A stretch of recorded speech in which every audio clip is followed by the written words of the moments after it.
Welcome to the MamasteFit podcast. In this episode, we're going to be breaking down our first trimester fitness recommendations, plus debunking whether or not you should exercise or not in the first trimester. Welcome to the MamasteFit podcast. This is Gina, perinatal fitness trainer and birth doula. And I'm Roxanne, labor and delivery nurse and student midwife.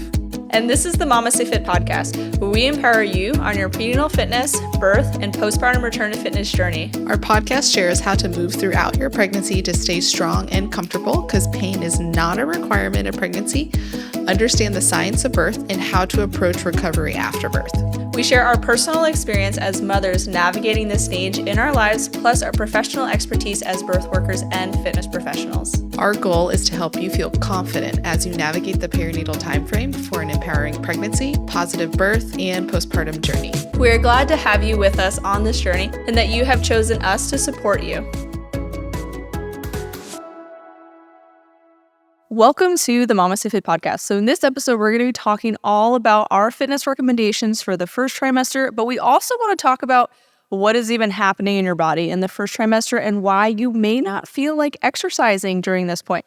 And so I do want to start with, if you feel like utter crap, you're super nauseous, you're fatigued, you've got a lot of other stuff going on like a job or other small children, and you just don't feel like it, you are allowed to not exercise. So even though this podcast is all about exercising in the first trimester, I'm giving you permission to take the first trimester off if you feel like utter crap, which is what I did for 3 out of 4 of my pregnancies so far. So I'm a perinatal fitness trainer, and I also did not exercise in the first trimester, even though I knew there was benefits because I felt like crap. So Roxanne, what is the first trimester? First of all, let's define the time of the first trimester. So the first trimester, there are 3 trimesters during pregnancy. The first trimester is from like conception to about 12 to 13 weeks, kind of just depending on who you ask. Like what app you're using. Yeah, what app you're using. But it's between 12 and 13 weeks for most of us. And then 13, 14 weeks is when we enter the second trimester and we start to feel better.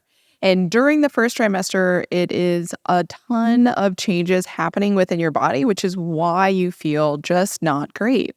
You're increasing in a lot of hormones, particularly progesterone, and progesterone slows everything down. So it's part of the parasympathetic nervous system, which that stimulates relaxing and like slowing things down to include like your GI system, as well as affecting how you feel like nausea and sick, and it's just like blah.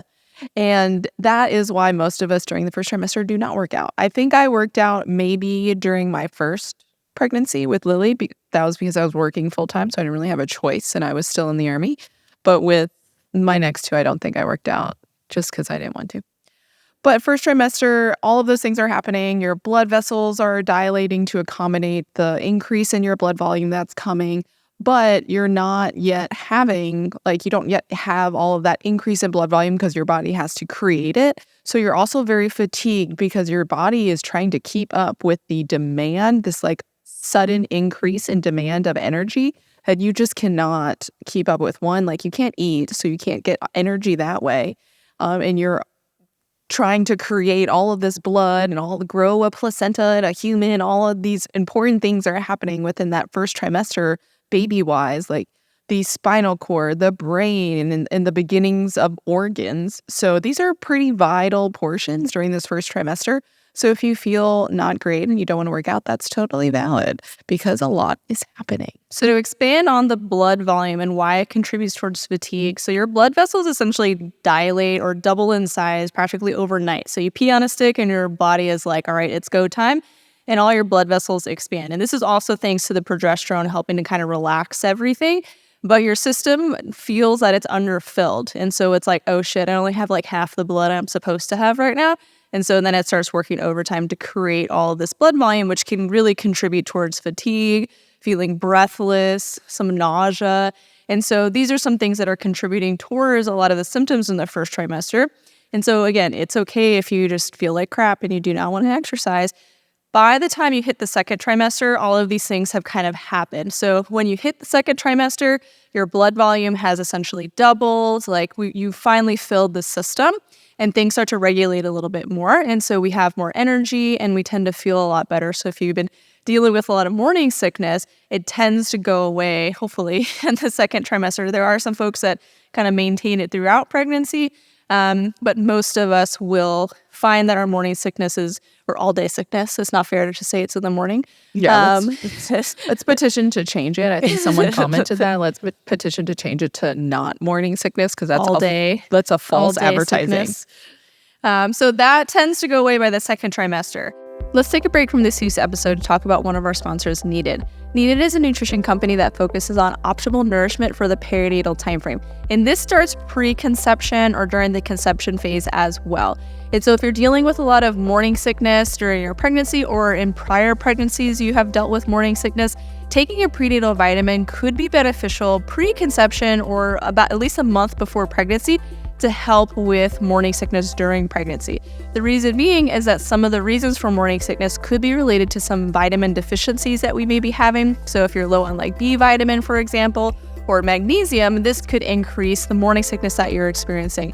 And so taking that prenatal vitamin, especially Needed's prenatal vitamin, so they have a prenatal multivitamin, which is the actual pill, and then also a powder, which I found really beneficial during my first trimester because I could just put that in my juice or in like my oatmeal or something. So I'm still receiving it without having to take like an actual pill. Can be very beneficial to decreasing morning sickness. And this is recommended by the American College of Obstetrics and Gynecology, which is the governing bodies of OBs. They recommend as their morning sickness treatment. So if someone had morning sickness in prior pregnancies or even their current one, that if they took a prenatal vitamin at least 1 month prior to becoming pregnant, this could decrease their rate of morning sickness based off of some studies. So we want to take a prenatal vitamin, but we want to make sure that we're taking a prenatal vitamin that's giving us those optimal dosages, not just the recommended, because the recommended is based off of just made up numbers based off of some research studies on men. We want the optimal levels that are actually supported by evidence of research on people who are actually pregnant and women and what our bodies need. So check out Needed, and you can use our code MamastePod to get 20% off your first order or the first 3 months of your subscription at thisisneeded.com. Let's get back to the episode. And so because of all of these significant physiologic changes, we also need to remember that we're growing a human being. So for me, during my first trimester with this current pregnancy, everyone kept asking me how I was. And I had a lot of guilt because I was very unproductive. I pretty much just laid on my couch. Gina did nothing. I did nothing. Like a lot of tasks for our business set to the side. I could film for like half an hour before I was like, I am tired.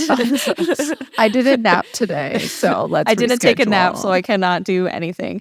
And so I was feeling like really guilty because I was like, I'm so unproductive. I'm not like doing as much with my kids. Like someone else had to take my kids for walks. Like our neighbor took them for a walk. Like we've been doing this like moon cycle or moon curriculum for homeschooling where we're following the different phases of the moon. And it was like the new moon and you're supposed to go for a walk. And I was like, I'm dying. And so our neighbor who's also doing the homeschool moon curriculum took Adeline for a nature walk and they did their nature journal and stuff. So I was like, cool. It takes a village. I've had a lot of people picking up the slack for me parenting wise, but I was feeling really guilty about it. And so every time someone would ask me like how I was doing, I would always express like, I haven't really been able to do, I've been very unproductive. And everyone's immediate, and I appreciate this, response is, you're literally growing a person. Yeah, you're not being unproductive. Pretty incredible. Pretty much more productive than everybody else that's like not pregnant. You're growing some eyeballs right now all by yourself. So keep that in mind if you're in your first trimester and you're like very used to being a very productive, you're an A-type personality, you're used to doing a lot of stuff and you're suddenly like, bleh. It's okay. But if you are the lucky few of us that did not feel that way during first trimester and you still feel great, you can continue to work out safely. Absolutely. So in the first trimester, if you do feel good and you do want to exercise, because I did have some weeks where I did feel good.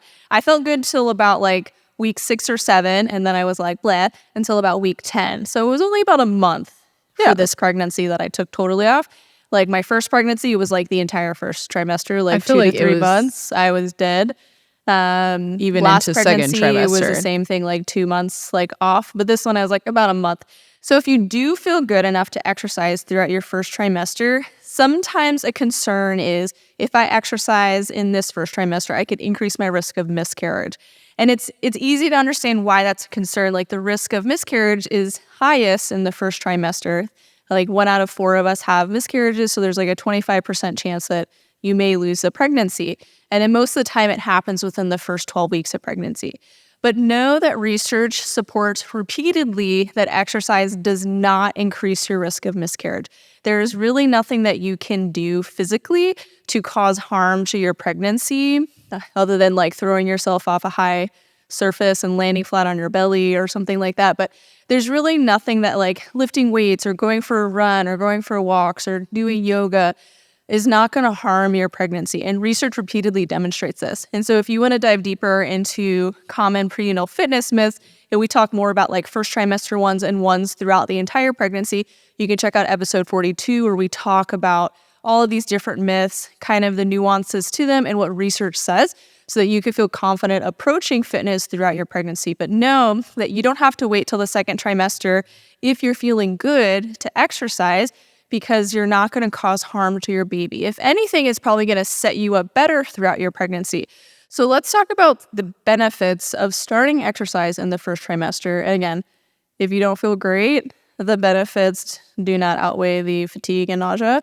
Like, you don't have to push through if you feel like crap. But if you do feel good, let's discuss some of the benefits. Or maybe if you're like on the cusp of like, I don't know if I'm going to go work out or if I'm going to take a nap on my couch, this may help motivate you to go and work out if it does feel good for you. So the first thing is, during the first trimester, we tend to still feel very normal in our body outside of all the symptoms you may be feeling, but like we don't have a lot of physical changes that are happening. So movement can still feel very normal for you. And so if you haven't been doing any sort of like prep work going into pregnancy, we want to start focusing on like pelvic stability type work. You can start incorporating like pelvic floor work or pelvic opening stuff, just moving your body in like a really intentional way. You can start in the first trimester and it's going to feel the most familiar for you because your body doesn't have a ton of physical changes yet. But you may start having some of that like relaxin starting to happen. We're having a little bit more laxity in the joints. And when we start to have a little bit more movement in our joints, sometimes that can contribute towards more discomfort or pain starting in the second trimester. So we can kind of prehab that in the first trimester where we are doing movements to be really intentional to prevent discomforts later on in pregnancy. So starting in the first trimester can be really beneficial for that. If you know that you're going to feel like crap in the first trimester, you can do this in your trying to conceive phase or pre-pregnancy as well. So that way we don't have that much deconditioned state that we're working back from. So for me, I took like an entire month off during this pregnancy. But pre-pregnancy, I was doing a lot of pelvic stability work, pelvic floor work, overall strengthening of my body, so that when I knew I was going to take my month or two off in pregnancy, I wasn't going to be completely trashed when I hit the second trimester. I was still super sore the first week I started working out again, but it wasn't as bad if I wasn't really doing anything pre-pregnancy either. So that's like a big benefit of working out during the first trimester, especially if you weren't doing a whole ton pre-pregnancy, is movement still feels very familiar to you in your body. And so you can start doing a lot of that prehab stuff so that you can feel better in your body coming into the second trimester. So it can make you more comfortable as well. Again, if you feel like crap, just take a nap. Like, no, it's okay. Again, it's okay. It's just like Nap fine PRs. balance. The other thing that's really cool is if you start exercising in the first half of your pregnancy. So this is like the first 20 weeks. And so this does go into the second trimester. So if you do not feel good in the first trimester, you can still reap the benefits in the first half of the second trimester. Is your placenta volume can increase because you were exercising the first half of your pregnancy. And it's probably related to your placenta is developing and kind of establishing itself in the first half of your pregnancy. Exercise is intentional stress that we're putting on our body. And so for whatever reason, we don't totally understand like the mechanics of it. The placenta tends to be larger and has a larger functional capacity. So it doesn't necessarily mean that the placenta is going to be better, but it has an opportunity to be better because it's just a little bit bigger. So exercising in the first 20 weeks of your pregnancy, particularly in like the first trimester where the placenta is really having a lot of its development, can be really beneficial because it's going to make your placenta larger and it's going to potentially increase its functional capacity or how well it can work. And the placenta plays a lot of roles and functions for our baby. And so first, it's going to be essentially your baby's lungs, its kidneys, and its liver. So it's helping to transport oxygen to them, take away that carbon dioxide. It's filtering metabolic waste. It's providing them nutrients. It's also providing some immune functions. So a lot of like our immunology kind of passes to them. It's helping with hormones as well, so it helps to release hormones for our baby and then vice versa back to us. And so there's a lot of benefits or a lot of functions of the placenta for both us and our baby. And so it's really important that we have a very well-functioning placenta. So Roxanne, what are some benefits of having a well-functioning placenta that exercise is probably helping to improve or decrease the chances of? So when you have a well-functioning placenta, this could decrease the risk potentially of IUGR, so intrauterine growth restriction, because of the function of the placenta. So how well your baby is growing. So intrauterine growth restriction is where there is a decline in the rate that baby is growing, because some people are going to grow smaller babies just naturally. Everybody can't be average. Some people have larger babies, some people have smaller babies naturally. But the difference between a SGA, or small for gestational age baby, and IUGR is that an IUGR baby was at a certain growth curve and then dropped off of it, whereas an SGA baby is on the same growth curve the entire time. So with true IUGR, you needed to have like multiple ultrasounds in order for that to be diagnosed, where they truly see that there is a change in the growth curve. Because even if your baby was like 15th percentile, you could still be that IUGR if at one point baby was on the 50th percentile and then dropped to the 15th. Whereas SGA is just below 10% for most babies. The placenta plays a huge part in our baby's weight and how big they are, because that's, again, how they're getting all of their nutrients, getting their oxygen, and how they're growing and being able to grow because they have that nutrient. If they do not get enough of that nutrient through the placenta, because the placenta is not as well functioning, this could lead to some things like IUGR. There's potentially some research that supports that your placental function could be affected by gestational hypertension and preeclampsia as well. And they don't know if it's like that is the first thing that happens because of the way that your placenta attached and grew in that first 20 weeks is what affects you developing gestational hypertension or preeclampsia, or if gestational hypertension and preeclampsia is what causes the placenta to decrease in function. But they're related in some way. So if we can increase the likelihood that we have a well-functioning placenta with potentially doing exercise in that first 20 weeks, this could decrease that risk of gestational hypertension or preeclampsia because of that well-functioning placenta not affecting baby and us as well. Some other benefits of having a well-functioning placenta is, one, baby is more likely to withstand the stresses of labor. So baby will not have what we call a non-reassuring fetal heart rate tracing during labor that could increase your risk of potentially needing a C-section during labor. And this is thought because the stress during exercises, and if you notice, sometimes you'll feel your belly tightening during exercise, and this could be like preparing baby almost for the stresses of labor. I don't know if there's actual science to support that, but that's like a theory that some people like exercising during, especially first trimester and pregnancy, could relate to labor, like sustaining and kind of tolerating labor better. Also, if you have a well-functioning placenta, you are less likely to potentially need an induction at some point during your pregnancy because of reasons along with a non-well-functioning placenta. I don't like to say like a bad placenta, but there are signs that baby is, again, not tolerating being inside and they need to come outside. And most of the time it's related to the placenta, because that could be like the amniotic fluid, the like baby's not getting enough oxygen to grow. So it's like IUGR, and then like gestational hypertension or preeclampsia. There are things that relate to the placenta being well functioning that could potentially necessitate an induction later on, because maybe the placenta is like starting to age, which could be a whole nother podcast with the aging of the placenta and the decrease in the function just in general. But all of these things is currently the recommendation. And if you have a well-functioning placenta, potentially you could avoid all of those things. So exercising in the first half of your pregnancy can be really beneficial for that placenta function and how well it grows and how big it grows. And that can really impact your baby throughout the entire pregnancy, all the way through labor and, well, not beyond, because after labor, it's no longer using the placenta anymore. But there's a really big impact for that. So if you need some motivation, this was sometimes something that I used when I was like on the cusp of like, am I going to take a nap or am I going to get on my Peloton and Gina ride? still took naps. I took a lot of naps. Well, if I go work out, my placenta will be bigger. So maybe that's motivating for you too. If you don't work out in your first trimester, you still got like 8 weeks of your second trimester to really get after it. And so it's okay. Again, I know this whole episode is about what to do during the first trimester. It's okay. This is me giving you permission to just chill and grow a human. But what can someone do during the first trimester, though? What are the modifications, Gina? so now let's talk about what can you do during the first trimester. Like you feel good enough to exercise or you're going to push through and exercise. What are some of our recommendations with approaching fitness during the first trimester? The first is you're probably going to want to lower volume and lower weights and lower intensity to accommodate your fatigue and energy levels. Now, if you feel pretty good, you can push a little bit harder.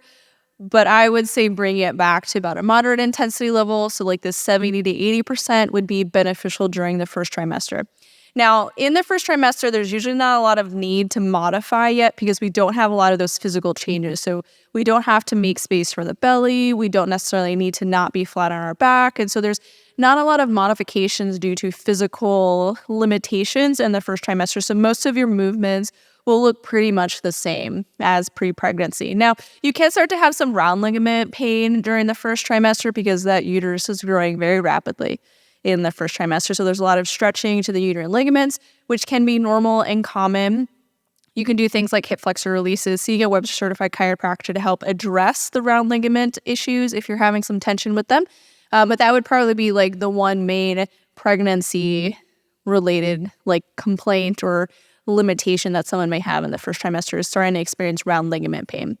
Otherwise, movements pretty much look the same. You could run, you could do pull-ups, you can squat, deadlift, bench press. Everything looks exactly the same as pre-pregnancy, except it's a lot lower intensity. And so I said 70 to 80%. You might be lower than that if you're feeling very like fatigued. You might be a little bit higher if you're feeling a little bit more energized. So what moderate intensity looks like with weights is it's about 70 to 80% of like what you were doing pre-pregnancy.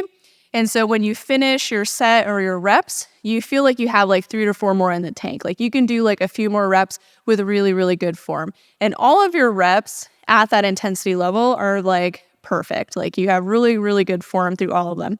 During pregnancy, it's really important that we maintain good form during our lifts because we do have a little bit more laxity to our joints. And when we start doing movements and we're compensating a lot, it could lead to a lot more issues for us. Now, none of these things are really going to like hurt your baby, but they could hurt you. Like you can get injured from moving and lifting with poor form. And you're more likely to get injured during pregnancy because of it. So having really, really good form was really, really important. Really, really important during pregnancy. So that 70, 80% effort level helps you maintain good form. Now, if you're doing cardio-related activities or like HIIT training or like circuit training and things like that, you want to be able to speak like a short sentence before you get winded. And that's like a good gauge to know that you're in a moderate intensity level. Like high intensity, you can do like 1 or 2 words before you get winded. Low intensity, you can have like a full-on conversation before you get winded. So we want to be around that moderate intensity level where we could say about a sentence before we get winded. And so if you're lifting, you feel like you got a few more reps in the tank before you would have to bail or your form will get compromised. If you're doing more aerobic or cardio-focused stuff, you should feel like you could speak about a sentence before you get winded to know that you're in that moderate intensity level. And this is a good place to be. It's what most research supports us exercising at during pregnancy for a lot of these benefits that you have. In addition, it's also going to help you make sure that you maintain good form so we decrease the risk of injury. Now, if you do have a lot of symptoms like nausea or like heartburn in the first trimester, being flat on your back will probably not feel great. And so maintaining more upright positions may feel better for you. So like the bench press, for example, you may not feel like laying flat on your back. So you might want to do like incline dumbbell press or like a standing chest press with bands or a cable machine instead, or just omitting the exercise. It's okay to not in the first trimester, but you may find more upright positions feel better for you if you are dealing with like a lot of nausea and heartburn. And this may be something that you can kind of repeat in the third trimester if you experience heartburn towards the end of pregnancy as well. But that would be like the main like modification that someone may have in the first trimester if they're feeling very nauseous or they're having all that heartburn. In addition, because we are lower on energy, you may want to increase rest periods during your workout, or even just decrease overall time frame of your workouts as well. So instead of doing like an hour-long workout, maybe it's 30 minutes, or maybe it's 45 minutes with longer rest periods in between. So it's okay to rest more during your workout if you're feeling lower on energy, which is pretty common in the first trimester as well. So in the MamasteFit Prenatal Fitness Program, which is something that you can join at any time during your pregnancy because it syncs to your week of pregnancy, or if you do the on-demand, it syncs to your trimester. The way that we kind of adjust our programming to accommodate for pregnancy, especially in that first trimester, is we focus more on a strength endurance rep range. So we have like 2 to 3 rounds that are anywhere from like 6 to 10 repetitions for our strength movement, and then about 8 to 12 for our single leg or stability exercise movements. So all of our strength movements are paired with a stabilization exercise to help improve your stability. So that's where we're incorporating our pelvic stability exercises, our pelvic opening, our pelvic floor work. We're pairing them all with a main strength movement. So like our squats, our deadlifts, our hip thrusts, and then our overhead press, bench press, all that kind of good stuff. In addition, all of the conditioning in the first trimester is just like go for a walk if you feel like it. So it's very low key because the first trimester is rough for people. So it's still a good workout. You're still feeling pretty challenged, but there's a lot of opportunity to kind of decrease as needed. Like instead of doing 3 rounds, you can do 2. You can increase rep times as you need. You can adjust weights because we don't prescribe weights in the programming. It's just based on what feels good for you. But we're incorporating all of those movements to kind of prep you for later on in pregnancy as well. Because that's usually a big question that we get whenever we post like a prenatal workout or birth prep tips or things like that is like, when can I start this? First trimester. You can start at any time. There's no set time. Movement is not going to put you into labor, unfortunately. If it did, a lot of people would have gone into labor a lot sooner. AK Gina would not have been 41 I would not and 3. have been almost 41 and 3. Although I will say I do get a little annoyed when I see people post like, I did my workout programming through my whole pregnancy and I had a 5-hour labor. And I'm like, I don't think it that's was not your how that workout works. programming. Like, I think it's just genetics, but okay, if you say so. It's like me being like, I'm using this belly balm to prevent stretch marks. Like, Gina, it's genetics. Gina just got the good genes, okay? Roxanne got the stretch mark genes. So exercising your first trimester, it can be pretty rough. If you've got a lot of symptoms, like you're fatigued, you're nauseous, and nausea gets worse when you move your body, it's okay to not in the first trimester. Like, just exist. That's fine. You're growing a whole human. So if you're like me, where you feel guilty about not exercising or not being super productive, you're literally growing a human being, which is pretty cool and a pretty big accomplishment. So I do appreciate every single person that's been like, shut up, Gina, you're growing a person. Thank you, guys. I appreciate it. But if you do feel good, there are tons of benefits to exercising starting in the first trimester, and there's also not a lot of risk involved with it. So if you're concerned about like having a miscarriage or exercise affecting your baby's development, there's a lot of research that supports that exercise is really beneficial for your baby, and it does not increase the risk of miscarriage. And so we have a whole episode where we talk all about prenatal fitness myths. Episode 41, I misspoke earlier where I said 42. You can also listen to episode 42. It's also a good episode. It's probably a good episode. I don't remember what it is. But episode 41 is where we debunk common prenatal fitness myths. And if you exercise in the first trimester, it can really positively influence your placenta development, its function, its volume, which then has tons of benefits for your baby's growth and their development throughout pregnancy, how they're going to manage labor. It also can decrease complications for you, which is all very positive things. So if you feel good, exercise. If you're really tired, take a nap if you can. Don't feel obligated to work out. Just know Gina is a perinatal fitness trainer, and she did not work out very much during her first trimester. I did not. I just looked at my app, and I even didn't work out.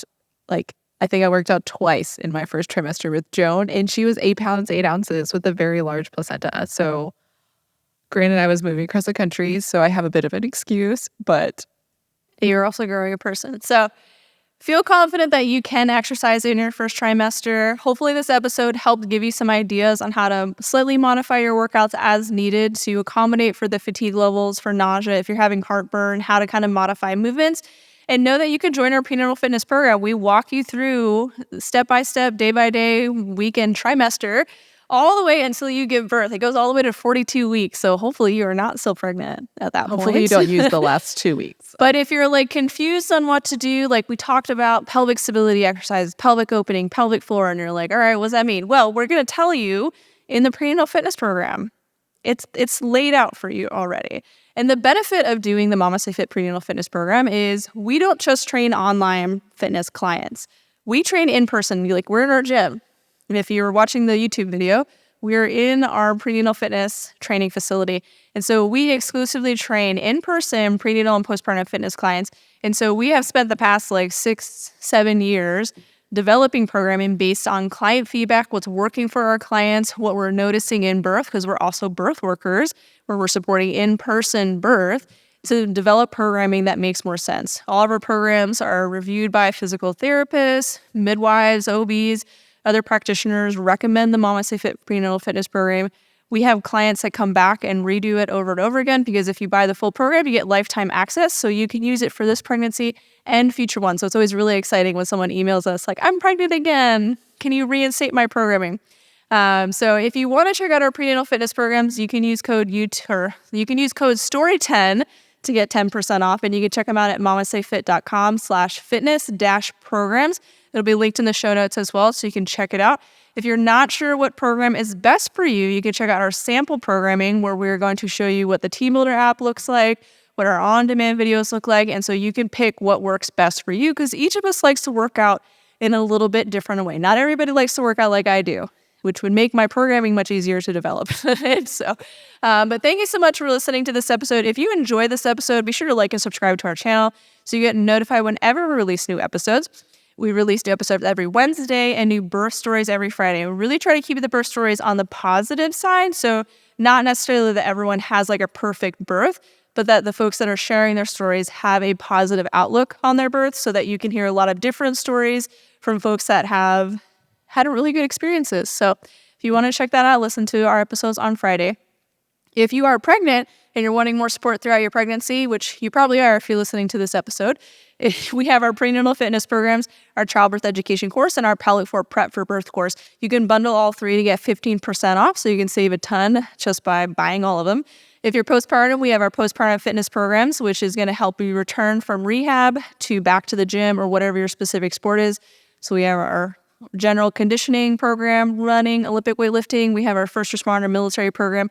So we have a lot of different options for you in the postpartum as well. If you're in that first month postpartum, we do have a free early postpartum recovery course. I think most folks don't realize we have that. It is free. It's our gift to you. I created it when Sophie was a wee little one. I had much more energy than Roxanne did postpartum. Yes, I don't have energy in my first trimester, but she does. So I guess it's a trade-off. But you can check that out. In addition, we have our postpartum education course. And if you're a professional and you're continuing to listen all the way to the end, we do have our professional courses, birth worker and fitness trainer. And this podcast is sponsored by Needed, a nutrition company that focuses on the perinatal timeframe for both not just us, but also our partners, because they are involved too. And you can use code MamastePod to get 20% off your first order or the first 3 months of your subscription, because who doesn't like things to just arrive at their door so they don't have to think about it? Check them out at thisisneeded.com.